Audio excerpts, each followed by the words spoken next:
the prices of petrol and diesel have been continuously increasing. Well, the price of petrol has even crossed rupees 100 a litre, which is quite unprecedented. So, let me cite some of the arguments defending these higher petrol prices and what really is the answer to these kinds of fallacious arguments. The first argument is, well, petrol and diesel prices are deregulated, so the governments have no role to play. It is a global market that determines the price. Well, it is true that the prices of petrol were deregulated in 2010 and the prices of diesel have been deregulated in 2014. But still, the governments have a say in controlling the prices. I'll tell you how it really happens. So, the global crude oil prices are rising, therefore, it is rather inevitable that the prices in the India's retail market also increase.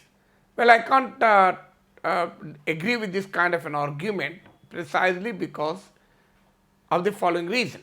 India imports 80 to 85% of its crude oil requirements. But let me compare for you the global crude oil prices and the prices in the retail market. Well, you will understand whether this logic of a global market is really true. So, in January 2021, the prices of crude oil in the global market were around $52 per barrel. Now, it has increased to $71 per barrel. Well, therefore, I do agree that the prices of crude oil in the international market are increasing. But let me also give you a comparison. In June 2013, the price of the crude oil in the global market was as high as $101 per barrel. In fact, when the Prime Minister Narendra Modi assumed office in 2014, it increased to around $108 per barrel. But I am quoting you the figure of June 2013. The price of the crude oil in the international market was around $101 per barrel. But the price of petrol in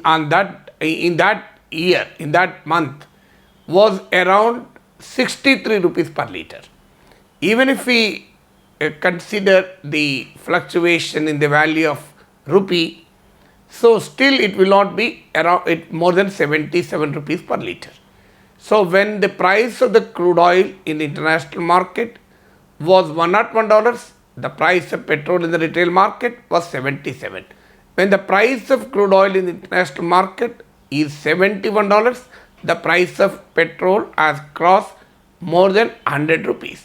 So, is this argument rational? Then I will quote you the diesel figures also. The price of the crude oil in the international market in October 2018 was around $80 per barrel, to be precise $80.1 per barrel. At the time, the price of diesel in the India's retail market was around 76 rupees per litre. Now tell me, when the price of crude oil in the international market was around $80, we were getting diesel at 76 rupees per litre. But when the price of the crude oil in the international market declined and it is still at $71 per barrel, when we are paying much more than what we paid in 2018. So, is this acceptable argument? Then the second argument. So, the first argument is the global market linkage. Then the second argument is that, well, the BJP leaders quite often float this argument. So, the NDA government repaid oil bonds worth 2 lakh crores of rupees and even 70,000 crore of interest on those oil bonds. Surprisingly, there is no documentary evidence to substantiate this claim. But the documents reveal something different. The documents expose the fallacy of this argument. I will quote you the reply given by the Union Minister for Petroleum and Natural Gas, Dharmendra Pradhan, on December 12, 2018, in Rajya Sabha to the question put by Ahmed Patel. It is unstarred question number 296, reply on 12th December 2018. what did the government of India tell? What did the union minister tell? He very clearly says that the government of India has paid only once the oil bond when oil bonds redeemed. That was in March 2015. How much? It was only 3,500 crores.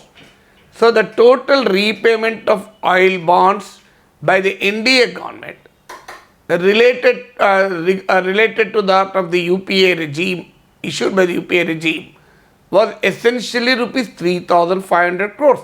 I don't understand where did this figure 2 lakh crores come from. Then look at the interest payments. Up to 2018-19, the total interest paid by the government of India on the oil bonds was around 40,000 crores. To be precise, 40,225 crores. So then subsequently in the year 2018-19, another 10,000 crores have been paid. So in the first term of NDA regime, that is between 14 and 19, the total interest paid was rupees 50,000 crores. Whereas the UPA government in its second term, 2009 to 14, has actually paid an interest of 53,000 crores. So that was on the oil bonds issued even by the Vajpayee regime. So it's a continuous process. So how much is this really? Between 2014 and 2018, central government collected taxes on petrol and diesel to the tune of 7,50,000 crores.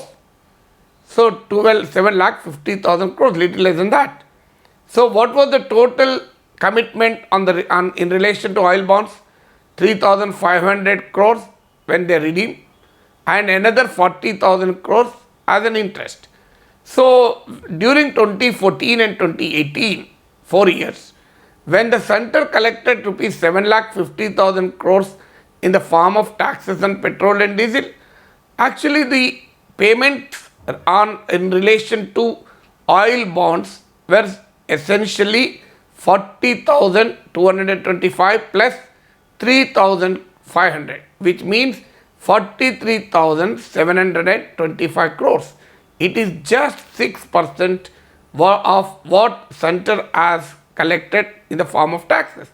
Now tell me where did this figure of 2 lakh crores have come from? So how fallacious the argument that the government of India, NDA government has to increase the taxes to meet the commitments from the UPA regime. So absolutely erroneous argument. And I will also quote you the budget documents. The Annexure 6E to the receipt budget of 2014-15 places the figure. There is a column which talks about the special securities issued to the oil marketing companies in lieu of cash subsidies. It was mentioned as 1,34,423 crores. So this is 2014-15 budget, Annexure 6E of the budget documents, receipt budget, or we call it as an expenditure budget. So, let me also quote you the Annexure 2E to the budget documents of 2018-19. So what does it say? The special securities issued to the oil marketing companies in lieu of the cash subsidies. The figure is placed at 1,30,923 crores as a balance. So how much is repaid? So 1,34,423 crores minus 1,30,923 crores. It accounts for rupees 3,500 crores. So even if you look at the budget documents, or even if you read the answer given by the Union Minister in Rajya Sabha, it only reveals that oddly 3,500 crores was the repayment commitment on oil bonds.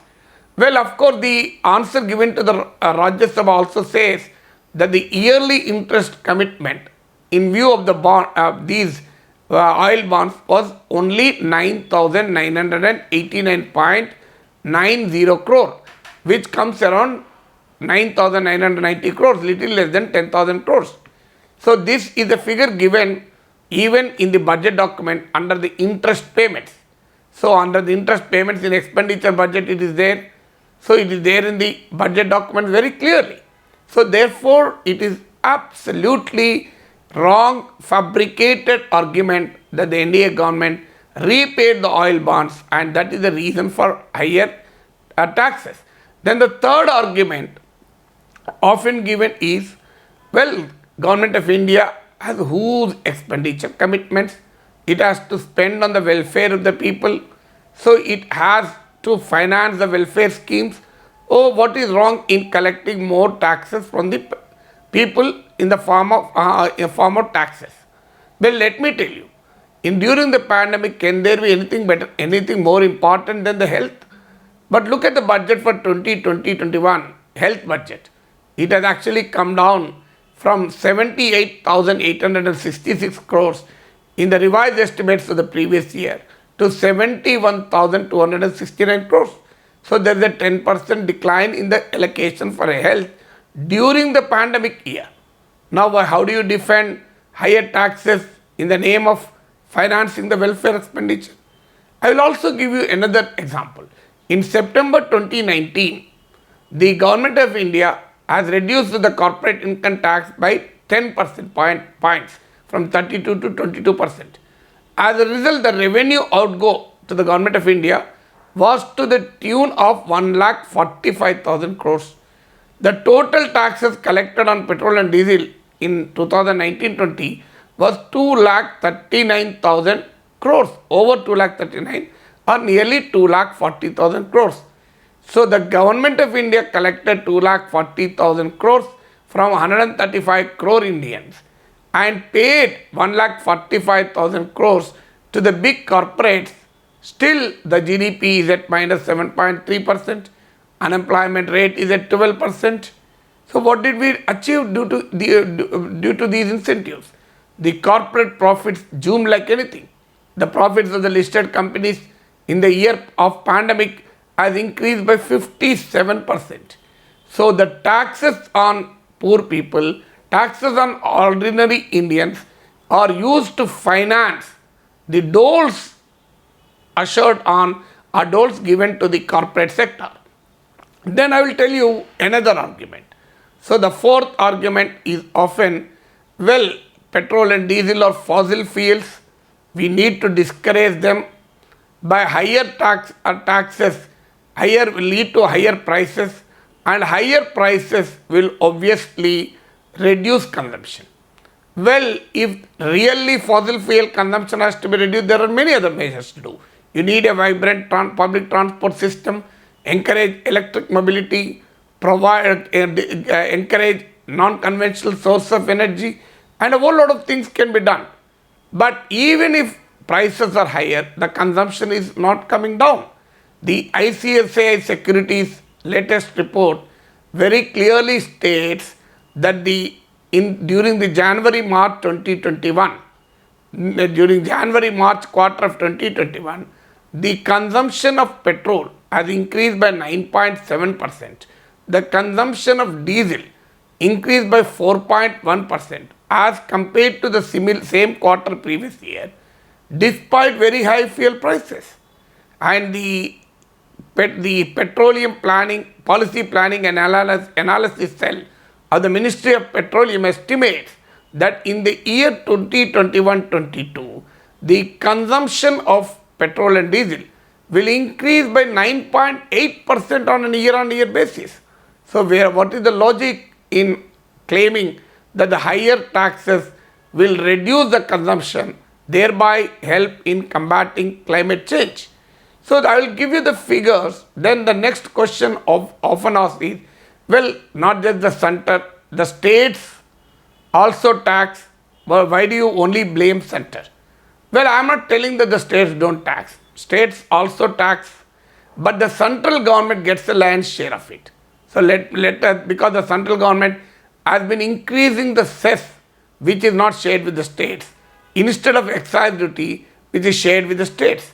Unfortunately, the cess collected is not actually spent for the purpose for which it is collected. For example, road infrastructure cess, the money collected is not given for development of roads. So the oil industry development says the money collected is not given for oil industry development. So the cess, imposition of cess in lieu of duty is only to ensure that the center retains the full amount without sharing it with the states. So as a result, today center retains a lion's share of the taxes on petrol and diesel. Today, do you know how much is the revenue of central government in the overall taxes or in the form of taxes on petrol and diesel? In 2019-20, it was 2,40,000 crores. In 2020-21, last financial year, the budget estimated that the central government will get 2,67,000 crores. But the revised estimates reveal that the total taxes collected on petrol and diesel in the year 2020-21 are to the tune of 3,61,000 crores. The 2021-22 budget estimates it at 3.2 lakh crores. Perhaps it will even cross 4 lakh crores. What was the taxes collected on petrol and diesel in 2014-15 when Narendra Modi became Prime Minister? Do you know it is 99,000 crores? So the annual revenue from taxes on petrol and diesel to the government of India are today have increased from 99,000 crores in 2014-15 to 3,61,000 crores in 2020-21. Look at the level of increase. Why did this happen? This happened because the center has increased excise duty on petrol by 350%. From just 9 rupee 48 paisa per litre in 2014 to 32 rupees 98 paisa in January 2021, a 350% increase. The central excise duty on diesel has increased by a whopping 894% from rupees 3 rupee 56 paisa in 2014-15 to 31 rupee 83 paisa in January 2021. Now tell me, when the central government is collecting so much money, in the last 3 years itself, the total taxes collected from petrol and diesel was to the tune of 14 lakh crores. So this is the political economy of fuel price increase.